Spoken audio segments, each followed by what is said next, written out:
It has been a big week for racism in Australia this week, starting with Sunday night and Sky News, who reached into its Rolodex of political fuck-ups and plucked out Adam Giles, who is the one-time Chief Minister of the Northern Territory who holds the much sought-after record for worst election defeat in the Northern Territory's political history. But the real interest was in Adam Giles's guest, Blair Cottrell, seen here just edging out Tony Abbott for number of Australian flags a human can stand in front of. And to be clear, Blair Cottrell wants every classroom to have a copy of Mein Kampf, advocates violence against women because he says apparently they are attracted to strength, claims to have burned down the house of a man who slept with his girlfriend, and is currently appealing a conviction for inciting contempt for Muslims after staging a mock beheading of the Prophet Muhammad. So you can see why Sky News had his number saved in their contacts list.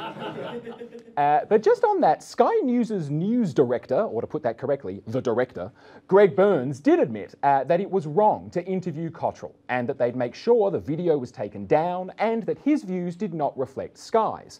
Which raises the question, do even the people in charge of Sky News not watch Sky News? Because, like, I don't know if you've watched much of Sky News, but if you have, then when you heard Nazi on Sky News show, you didn't think, who was that? You thought, who was that this time?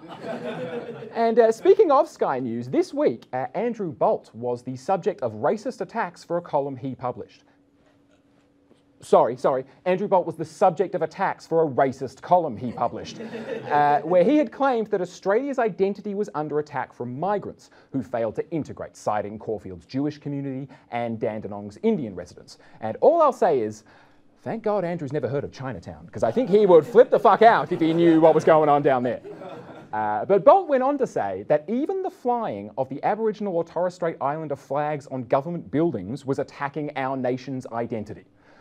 First of all, Andrew, I think you might be confusing Indigenous Australians with migrants. Migrants are people like, say, your parents who, luckily for them, arrived in this country at a time when you weren't a paid columnist. Whereas Indigenous Australians are the people who were here for at least 65,000 years before this new group of white people with weird coloured skin who didn't speak the language came along. So Andrew, I'd be careful with this whole last one in, first one out line you're running.